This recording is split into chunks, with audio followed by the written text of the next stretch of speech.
Braves gens d'Anton Tchekhov. Il était une fois à Moscou Vladimir Semyonitch Liadovski. Il avait fait son droit et était employé au contrôle d'un chemin de fer. Mais si vous lui aviez demandé de quoi il s'occupait, ses grands yeux brillants vous eussent regardé, droit et clair, à travers son lorgnon à monture d'or, et une voix douce, veloutée et blaisante de baryton vous eût répondu. Je m'occupe de littérature. À sa sortie de l'université, Vladimir Semyonitch avait inséré un bulletin théâtral dans un journal. Des bulletins, il passa à la bibliographie, et 1 an après, il publiait dans ce même journal un feuilleton hebdomadaire. Un pareil début ne veut pas dire que Vladimir Semyonitch fut un amateur, ni que ce travail fut occasionnel. Quand je voyais sa maigrillotte et proprette personne, son grand front et sa longue crinière, quand j'écoutais ses propos, il me semblait toujours qu'indépendamment de ce qu'il écrivait, sa littérature lui était aussi organique que le battement de son cœur, et que, dès le sein même de sa mère, tout son programme était déjà en germe dans son cerveau. Dans sa démarche, dans ses gestes, dans sa façon de secouer la cendre de sa cigarette, ce programme se lisait de A à Z, avec toute son exagération extérieure, sa pauvreté et son honnêteté. On voyait en Liadovski un homme qui écrit, même lorsque, avec un air inspiré, il déposait une couronne sur la tombe d'une célébrité, ou lorsque, avec une expression solennelle, il recueillait des signatures pour une adresse.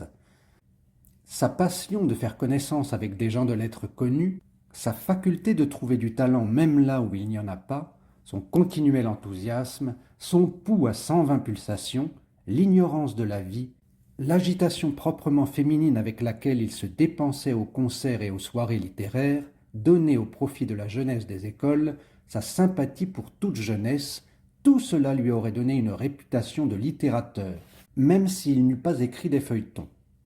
Il était l'écrivain à qui il va très bien de dire « Le petit nombre que nous sommes » ou « Qu'est-ce que la vie sans lutte ? En avant !»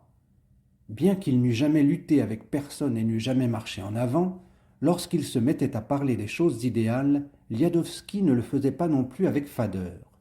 À chaque Sainte Tatiana, le jour anniversaire de l'université, il se grisait et mêlait sa voix fausse au chant du Gaudeamus, et à ce moment-là, sa figure illuminée et suante semblait dire « Voyez, je suis ivre, je fais la bombe !» Et cela aussi lui allait bien. Vladimir Semyonitch croyait sincèrement à son droit d'écrire et à la légitimité de son programme. Il ne connaissait aucun doute et semblait très content de lui-même. Une seule chose le peinait. Le journal auquel il collaborait avait peu d'abonnés et ne jouissait pas d'une réputation sérieuse. Mais Vladimir Semyonitch avait confiance que tôt ou tard, il entrerait dans une grande revue où il se déploierait et montrerait sa force. Et ses lumineux espoirs dissipaient sa légère affliction. Je fis connaissance chez cet aimable homme de sa sœur, une femme médecin du nom de Viera Semyonovna. Dès la première rencontre, l'air las et extrêmement maladif de cette femme me frappa. Elle était jeune, bien faite, les traits réguliers, un peu rudes, mais comparée à son frère, remuant, joyeux et bavard, elle paraissait difficile, molle, négligée et maussade.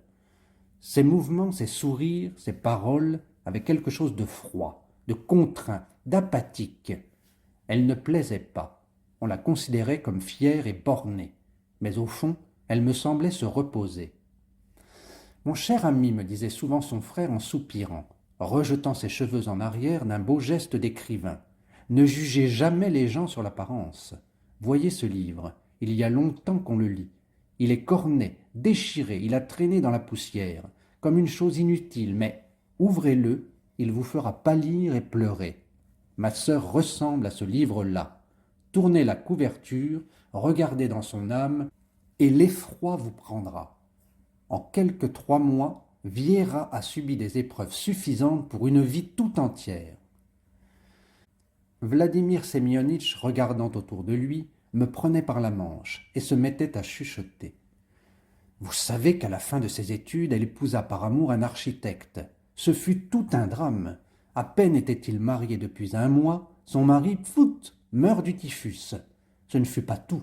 Elle prend le typhus en soignant son mari, et lorsque, à sa convalescence, elle apprit que son Ivan était mort, elle s'administra une forte dose de morphine. Sans l'énergie de ses amis, ma Viera serait au paradis. Dites-moi, n'est-ce pas un drame? Et ma sœur ne ressemble-t-elle pas à un premier sujet qui a déjà joué les 5 actes de sa vie? Le public reste pour le vaudeville final. Soit, mais le premier sujet n'a plus qu'à rentrer chez lui se reposer. Après ces 3 mois de malheur, Viera Semyonovna vint s'installer chez son frère. Elle n'aimait pas la pratique médicale qui ne lui donnait pas de satisfaction et la fatiguait. Elle ne donnait d'ailleurs pas l'impression de bien connaître son affaire. Et pas une fois je ne l'entendis parler de quoi que ce soit ayant trait à la médecine. Elle avait abandonné la médecine et achevait dans le silence et l'inaction, comme une prisonnière, tête basse et bras pendants, de consumer sa jeunesse veule et incolore. La seule chose qui ne lui fût pas indifférente et mit quelques lueurs dans le crépuscule de sa vie était la présence près d'elle de son frère qu'elle aimait. Elle l'aimait, aimait son programme, avait la dévotion de ses feuilletons, et lorsqu'on lui demandait ce qu'il faisait, elle répondait d'une voix baissée, comme si elle eût craint de la réveiller ou de la déranger. « Il écrit ». Lorsqu'il écrivait, elle restait d'habitude assise près de lui, ne quittant pas des yeux sa main qui écrivait. Elle ressemblait à ces moments-là à un animal malade qui se chauffe au soleil. Un soir d'hiver, Vladimir Semyonitch écrivait pour son journal un feuilleton de critique. Viera Semyonovna, assise comme d'habitude auprès de lui, regardait sa main courir. Le critique écrivait vite, sans arrêt ni rature. La plume grinçait, crissait. Près de la main écrivante se trouvait l'exemplaire frais coupé d'une grosse revue. Il y paraissait une nouvelle rustique, signée de 2 initiales. Vladimir Semyonitch en était enthousiasmé. Il trouvait que l'auteur avait parfaitement pris le ton approprié au récit, rappelait Tourguenieff dans ses descriptions, était sincère et connaissait à merveille la vie paysanne. Vladimir Semyonitch ne connaissait cette vie-là que par ses lectures et les on-dit, mais ses sentiments et une conviction intime lui donnaient foi au récit. Il prédisait à l'auteur un brillant avenir et l'assurait attendre la fin de son récit avec une grande impatience. Et ainsi de suite. « Admirable récit » déclara-t-il en s'appuyant au dossier de sa chaise et en fermant les yeux de plaisir. « L'idée en est au plus haut point sympathique. » Viera Semyonovna le regarda, bâilla et lui posa soudain une question imprévue. Elle avait au demeurant l'habitude de bâiller nerveusement le soir et de poser des questions brusques et courtes, souvent hors de propos. « Volodia, demanda-t-elle, que signifie la non-résistance au mal ?» « La non-résistance au mal, repartit le frère en ouvrant les yeux. Oui, comment l'entends-tu?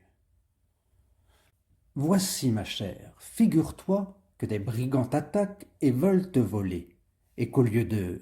Non, donne-moi une définition concrète. Une définition concrète. Eh bien voilà, fit Vladimir Semyonitch hésitant.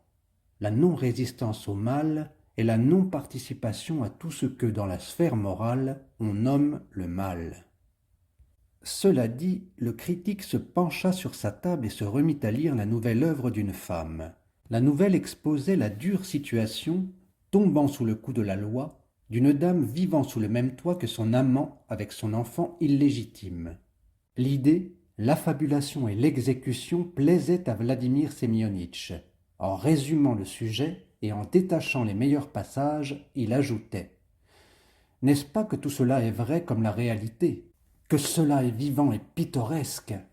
L'auteur est non seulement un conteur artiste, mais un fin psychologue qui sait lire dans l'âme de ses personnages. Prenons pour exemple que la description forte en relief de l'état d'âme de l'héroïne, au moment où elle rencontre son mari. Et ainsi de suite. « Volodia, dit Viera Semyonovna l'interrompant, une singulière idée m'occupe depuis hier. Je songe sans cesse à ce que nous deviendrions si l'on édifiait la vie humaine sur les principes de la non-résistance au mal. Rien, probablement. La non-résistance au mal ouvrirait libre carrière à la volonté criminelle, et sans parler de la civilisation, il ne resterait pas sur la terre une seule pierre debout. Et que resterait-il donc? Les bachibouzouk et les maisons de tolérance. Dans mon prochain feuilleton, je parlerai peut-être de cela. Merci de m'y faire songer. Et la semaine suivante, mon ami tint parole. C'était l'époque, après 1880, où dans notre société et notre presse, on se mit à parler de la non-résistance au mal, du droit de juger, de punir et de combattre.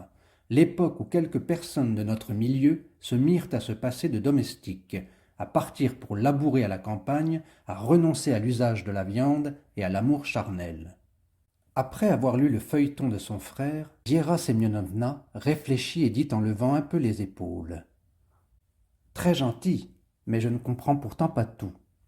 Il y a par exemple, dans les gens de la cathédrale, de Leskov, un jardinier original qui sème à l'intention de tout le monde, les acheteurs, les pauvres et les voleurs. Agit-il raisonnablement? Vladimir Semyonitch comprit, à l'expression du visage de sa sœur et à sa voix, que son feuilleton ne lui avait pas plu, et presque pour la première fois de sa vie, son sentiment d'auteur vibra. Il répondit avec un peu de nervosité.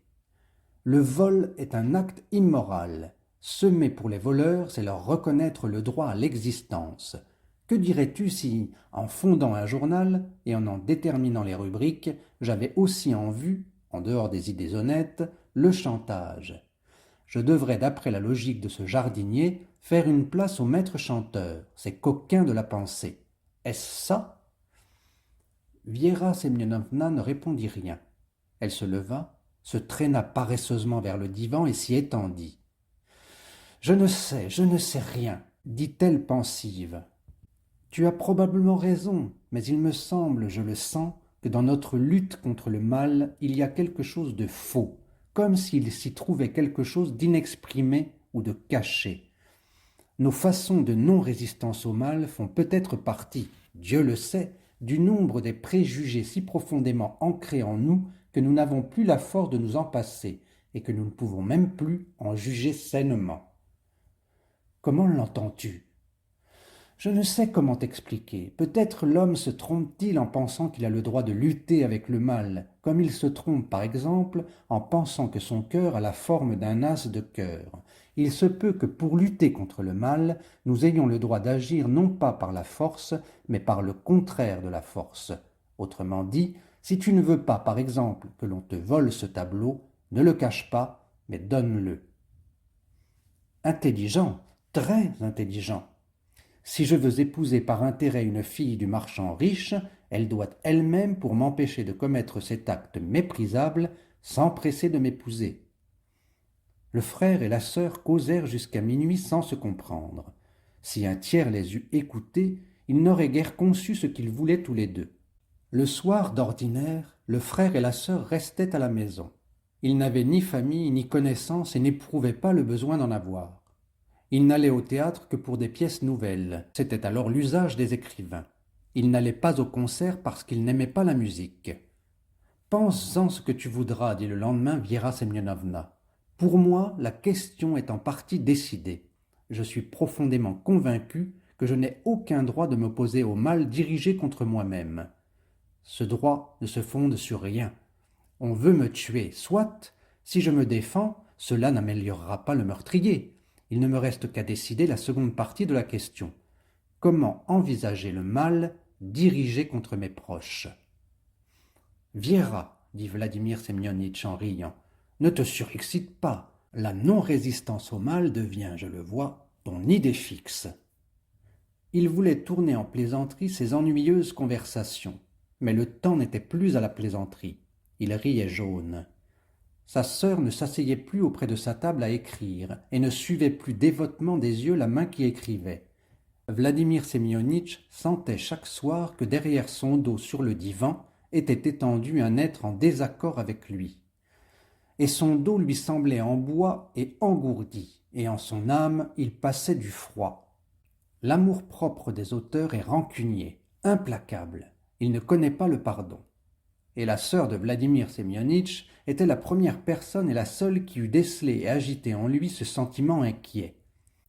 Telle une grande caisse de vaisselle qu'il est aisé de déballer, mais que l'on ne peut plus remballer ensuite telle qu'elle était. Des semaines, des mois passèrent, et la sœur, ferme dans ses idées, ne s'asseyait plus auprès de la table de son frère. Un soir d'automne, Vladimir Semyonitch écrivait un feuilleton. Il analysait une nouvelle dans laquelle une maîtresse d'école de campagne refuse d'épouser un homme riche et intellectuel, qu'elle aime et qu'il l'aime, uniquement parce qu'à son sens, le mariage l'empêcherait de continuer sa pédagogie. Viera Semyonovna, étendue sur le divan, songeait à on ne sait quoi. « Mon Dieu, dit-elle en s'étirant, quel ennui! Que la vie passe lente et vide.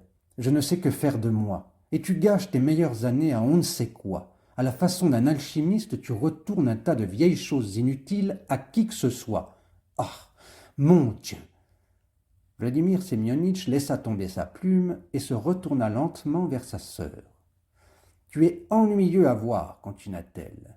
Le Wagner de Faust exhumait des vers de terre, mais c'est du moins qu'il cherchait un trésor.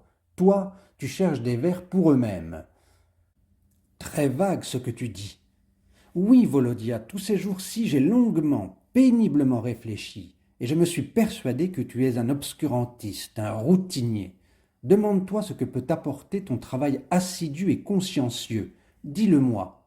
Quoi ? De toutes les vieilleries que tu farfouilles, on a depuis longtemps déjà extrait tout ce que l'on en pouvait tirer. Bas de l'eau dans un mortier, distille-la, tu n'en pourras pas dire plus long que les chimistes. Ah, vraiment ? Dit en traînant Vladimir Semyonitch.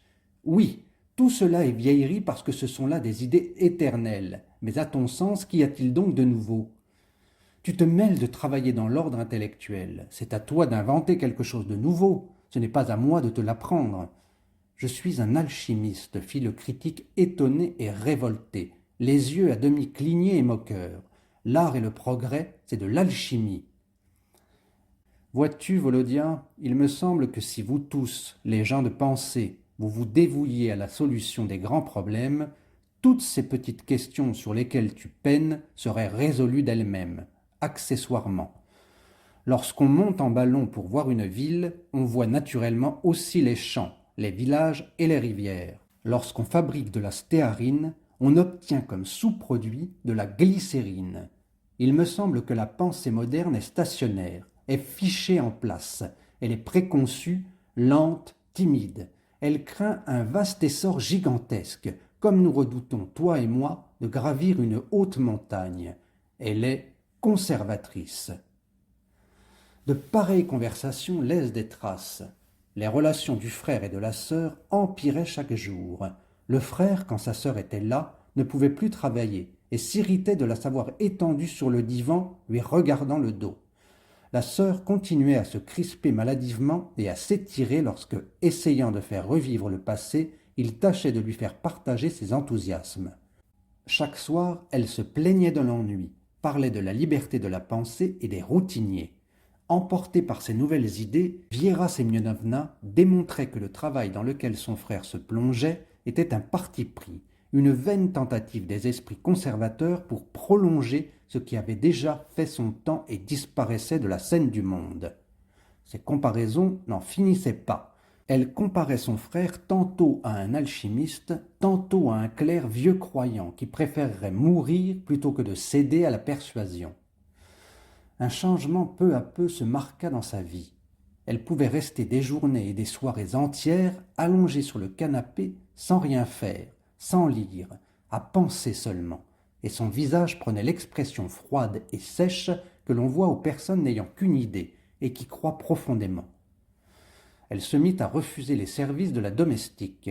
Elle faisait elle-même son ménage, descendait les ordures, nettoyait ses bottines et ses robes. Son frère ne pouvait pas voir sans irritation, ni même sans haine, sa figure glacée lorsqu'elle se mettait aux gros ouvrages. Dans ce travail, toujours fait avec quelque solennité, il voyait quelque chose de tendre et de faux. Il y voyait à la fois du pharisaïsme et de la coquetterie morale. Et sachant qu'il ne pouvait plus la convaincre, il la taquinait et la chicanait à la façon d'un écolier. Tu ne t'opposes pas au mal, mais tu t'opposes à ce que j'ai une bonne, lui disait-il caustique. Si avoir une bonne est un mal, pourquoi donc y résistes-tu? Ce n'est pas logique. Il souffrait, se révoltait et même ressentait de la gêne. Il en ressentait quand sa sœur commençait à faire ses sottises devant des étrangers. C'est horrible, mon cher, me confessait-il, remuant les bras de désespoir. Il se trouve que notre premier sujet s'est mis à jouer aussi le vaudeville. Elle névropatise jusqu'à la moelle des os. J'en ai pris mon parti. Qu'elle pense ce qu'elle voudra, mais pourquoi parle-t-elle, pourquoi mérite-t-elle, si elle songeait combien il est si peu récréatif de l'entendre? Qu'éprouvais-je lorsqu'elle ose invoquer de façon sacrilège, pour soutenir son errement, l'enseignement du Christ? J'étouffe. J'ai la fièvre lorsque ma sœurette, se mettant à prêcher son dogme et tâchant d'interpréter l'Évangile en son sens, omet à dessein l'expulsion des marchands du temple. Voilà ce que c'est, mon vieux, que le manque de développement, le manque d'esprit. Voilà ce que produit la faculté de médecine qui ne donne pas une culture générale. Une fois, rentrant de son journal, Vladimir Semyonitch trouva sa sœur en pleurs. Assise sur le divan, la tête inclinée, elle se tordait les mains, et d'abondantes larmes coulaient au long de ses joues. Le bon cœur du critique se serra de douleur. Des larmes lui coulèrent aussi des yeux. Il voulut amadouer sa sœur, lui pardonner et lui faire demander pardon, et recommencer à vivre comme par le passé. Il se mit à ses genoux, couvrit de baisers sa tête, ses mains, ses épaules. Elle sourit d'un air indéfinissable, amer, et Vladimir Semyonitch, poussant un cri de joie, prit sur sa table une revue et dit avec feu: « Hurrah! Vivons comme précédemment, Vierotchka. Que Dieu nous bénisse. Quelle jolie petite chose je t'ai apportée. En guise de champagne de la réconciliation, viens que nous lisions ensemble. C'est une belle, merveilleuse chose. » « Ah non, non, s'effraya Viera Semyonovna en éloignant ce livre. Je l'ai déjà lu. Il ne faut pas, il ne faut pas. Quand donc l'as-tu lu? Il y a 1 an ou 2 ans, il y a longtemps. Je la connais, je la connais. Dit froidement son frère en lançant la revue sur la table. Tu es une fanatique. C'est toi qui en es un, pas moi, c'est toi. Et Viera Semyonovna se remit à pleurer. Son frère, debout devant elle, regardait ses épaules qui tremblaient, et pensait. Il ne pensait pas aux maux de la solitude qu'éprouve chacun qui commence à repenser de façon nouvelle, par soi-même. Il ne pensait pas aux souffrances inévitables en toute révolution mentale sérieuse, mais à son objectif tourné en dérision, et à son amour-propre d'auteur froissé. À partir de cela, il eut envers sa sœur une attitude froide, négligemment moqueuse, et il la supportait dans son appartement comme on supporte de vieilles parasites. Elle avait cessé de discuter avec lui et répondait à toutes ses instances, ses moqueries et taquineries par un silence condescendant qui l'irritait encore plus.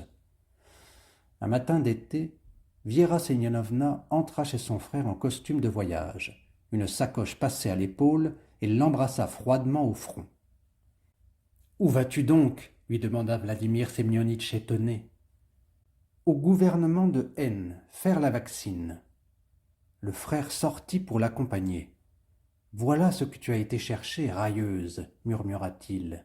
As-tu besoin d'argent ? » Non, merci. Adieu. Sa sœur lui serra la main et s'éloigna. « Pourquoi ne prends-tu pas de voiture ?» lui cria Vladimir Semyonitch. La doctoresse ne répondit pas. Son frère regarda son imperméable brun, le balancement de sa taille à la démarche paresseuse. Il se contraignit à faire un soupir, mais sans réveiller en lui le sentiment de pitié. Sa sœur était déjà une étrangère pour lui, et lui aussi était un étranger pour elle. Tout au moins ne se retourna-t-elle pas une fois. Rentré chez lui, Vladimir Semyonitch s'assit tout aussitôt à sa table et commença un feuilleton. Je ne vis plus ensuite une seule fois Viera Semyonovna. Où est-elle maintenant? Je ne sais. Vladimir Semyonitch continua à écrire ses feuilletons, à déposer des couronnes, à chanter Gaudeamus, à valter pour la caisse de secours mutuel des collaborateurs des éditions périodiques de Moscou. Un beau jour, il tomba malade d'une congestion pulmonaire. Il fut alité d'abord 3 mois chez lui, Puis à l'hôpital Galitzine, une fistule se forma à un de ses genoux. On parla de l'envoyer en Crimée. On ouvrit une souscription à son profit, mais il n'alla pas en Crimée. Il mourut. Nous l'enterrâmes au cimetière de Vagankovo, dans la partie gauche, celle où l'on enterre les artistes et les gens de lettres. Nous nous trouvions un jour entre gens de plume au restaurant tatar. Je racontais que j'avais vu récemment au cimetière de Vagankovo la sépulture de Vladimir Semyonitch. Elle était complètement abandonnée. La fosse était presque affaissée, la croix tombée. Il convenait d'y mettre ordre et de recueillir pour cela quelques roubles. Mais on m'écouta avec indifférence. On ne me répondit pas un mot, et je ne reçus pas un kopek. Personne ne se souvenait plus de Vladimir Semyonitch. Il était complètement oublié.